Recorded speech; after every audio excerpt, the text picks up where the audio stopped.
qu'a voulu exprimer Tadao Ando dans ce lieu historique déjà marqué de plusieurs strates, c'est une rencontre, un dialogue très très franc entre une architecture de pierre taillée, historique, et un mur en béton très brut, très lisse, très simple. Donc c'est un cylindre en béton de 10 mètres de haut avec un diamètre d'environ 30 mètres en béton brut apparent avec un calpinage tatami, œuvre de l'architecte Tadao Ando. Ici comme ailleurs, il a été question de travailler ce béton dans sa simplicité et en le laissant le plus simple possible dans son simple appareil, on veut dire.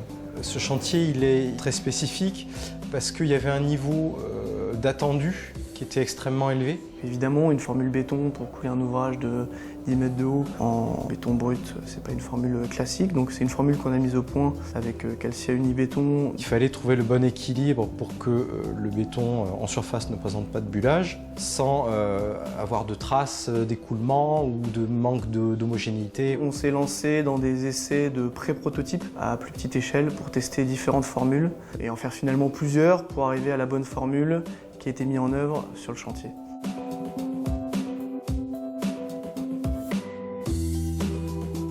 Pour venir ici dans le cœur de Paris, les camions pouvaient mettre des durées variables. Donc ça, c'était une grosse contrainte pour arriver à ce que le coulage puisse se faire en continu. Le process de contrôle au moment du coulage du voile contemporain a été un process très complexe qui démarrait à la centrale avant même de remplir le béton dans la toupie, avec une communication permanente entre la centrale et le chantier pour envoyer les toupies à un moment précis. Chaque béton était contrôlé en centrale et sur chantier. On pratique un test d'étalement qui lui sert à donner une information sur la fluidité du béton. Un test d'écoulement dans un entonnoir qui lui va plutôt renseigner sur la viscosité du béton.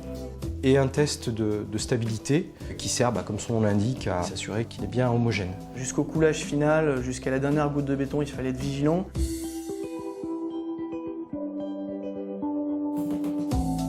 Tadao Ando a coutume de dire que le béton a été inventé en France, et donc il est très fier de pouvoir réaliser un ouvrage en béton armé tel qu'il le défend et le prône. Quand on demande à un compagnon gros œuvre de chez Bouygues de travailler au millimètre ou au demi-millimètre, c'est quelque chose de nouveau et donc il faut s'adapter. Et je tiens à les féliciter parce que voilà, s'adapter au millimètre ou au demi-millimètre, c'est quand même une grande chose. Et voilà, quand on arrive à faire un ouvrage comme on peut le voir et comme on a réalisé, c'est vraiment une fierté pour nous et pour eux d'en arriver là.